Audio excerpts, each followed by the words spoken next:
Today, we're talking about something incredibly emotional and deeply personal. Meghan Sussex's remarkable strength during what has been an absolutely heartbreaking week for her. Let's get into it.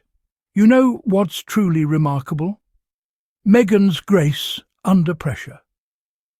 Over the past week, the Duchess has shown us exactly what quiet strength looks like. After reaching out to her estranged father, Thomas Markle, following his medical emergency, Meghan maintained a dignified silence on her personal social media.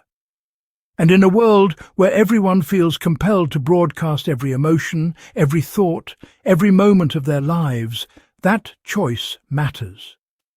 Meghan chose privacy. She chose dignity. She chose to handle an incredibly difficult family situation with the grace we've come to expect from her.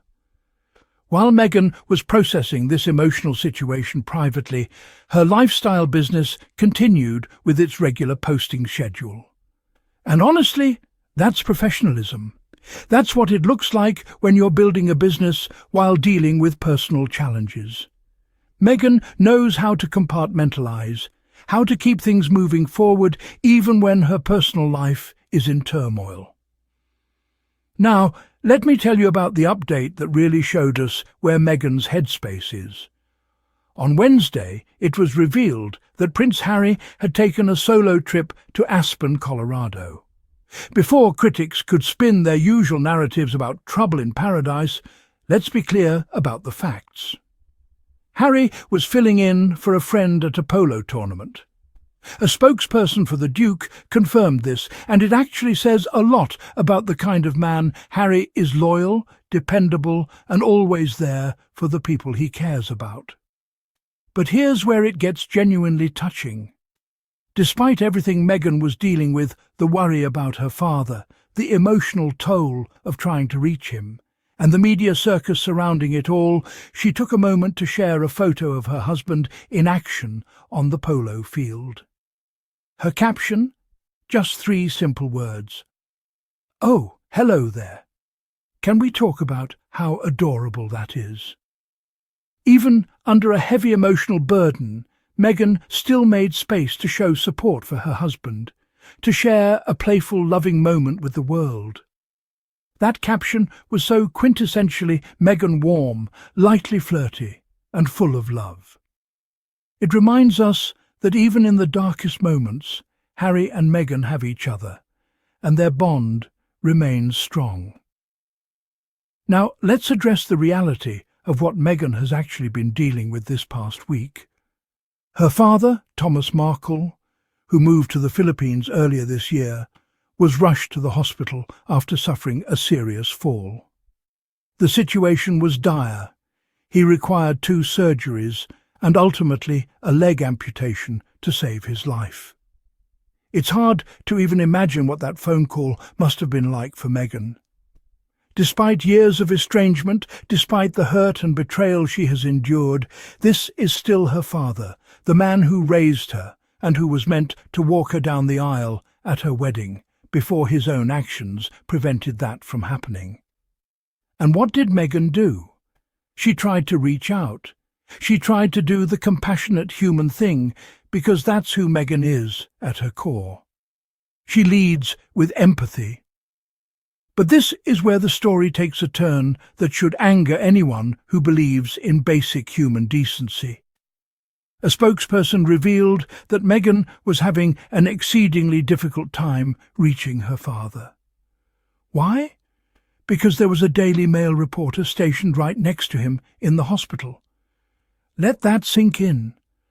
A man is hospitalized, having just undergone a life-altering amputation, and a tabloid reporter is right there, presumably waiting to intercept any communication from his daughter to twist, publish, and profit from it. This is exactly the toxic media culture Harry and Meghan have been fighting against for years. This is why they left the UK. This is why they've taken legal action again and again. How is anyone supposed to have a private, meaningful conversation with a critically ill parent when there's a reporter sitting nearby, ready to monetize every word? The phrase, exceedingly difficult time reaching him says everything. Even in a medical emergency, the media made it nearly impossible for Meghan to simply be a daughter worried about her father. So Meghan found another way. She wrote her father a handwritten letter and ensured it was delivered to him.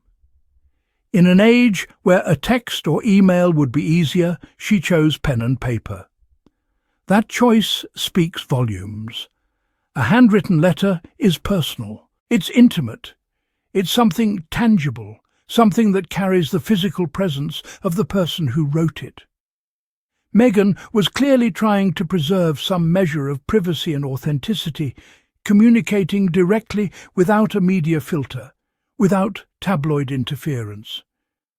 We don't know what was in that letter, and honestly we shouldn't. That's between Meghan and her father. But it's not hard to imagine it was filled with concern, compassion, and perhaps even hope for peace or understanding. The spokesperson confirmed there was no follow-up after the letter was delivered, and it remains unclear whether Meghan received any reply. That silence speaks volumes too. Meghan did everything she could. She reached out in the most personal way possible, and then she respected her father's space to respond, or not. It has since been reported that the Sussexes will not be travelling to the Philippines over the holidays, even after Thomas's health crisis. Predictably, critics have seized on this, accusing Meghan of being cold or uncaring. But let's be realistic. Meghan has 2 young children, Prince Archie and Princess Lilibet. She has a husband, a home, and a life in California. She's building a business. She reached out in a meaningful and compassionate way. She has done what she can, and we cannot ignore the history here. Thomas Markle has repeatedly sold stories about his daughter to tabloids. He staged paparazzi photos before her wedding. He has given interviews that breached her privacy and shared private conversations, causing her immense pain. At some point, Meghan has to protect herself and her family while still holding space for compassion. Not travelling to the Philippines does not mean she doesn't care. It means she is setting boundaries. It means she is protecting her mental health and her children's well-being. And frankly, that is exactly what she should be doing. What stands out most in this entire situation is Meghan's resilience. Look at everything she is juggling. She's building a lifestyle brand.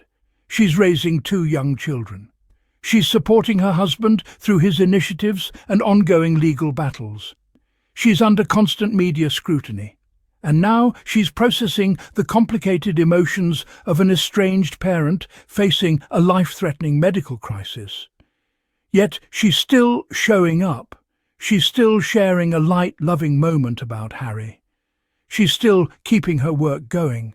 She's still being present as a mother and a wife. That isn't weakness. That is strength. Meghan has endured so much since marrying into the royal family.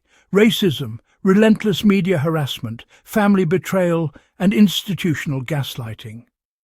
She has spoken openly about being driven to suicidal thoughts. She was forced to leave her home country and rebuild her life elsewhere. And through it all, she has maintained dignity, grace, and a commitment to living authentically. This latest chapter with her father is just another challenge in a long line of challenges, and once again, Meghan is handling it with quiet strength. It also highlights the impossible position Harry and Meghan are constantly put in. If Meghan hadn't reached out, she would be called heartless. Because she did reach out, she's criticised for not doing enough. There is no winning in this system. The game is rigged. That's exactly why they step back from royal duties to escape this no-win scenario where every action is twisted and every private moment is exploited. Meghan reached out because it was the right thing for her, not because of public opinion. She sent that letter to preserve privacy and sincerity, not to score points.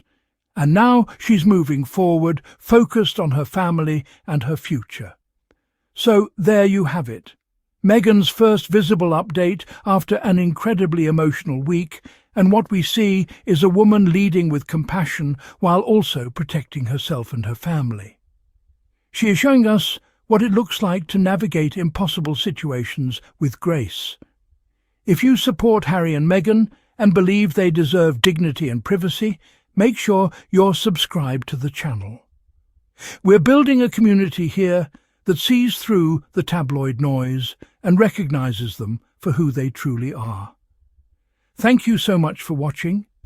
Let me know in the comments what you think about Meghan's handling of this situation.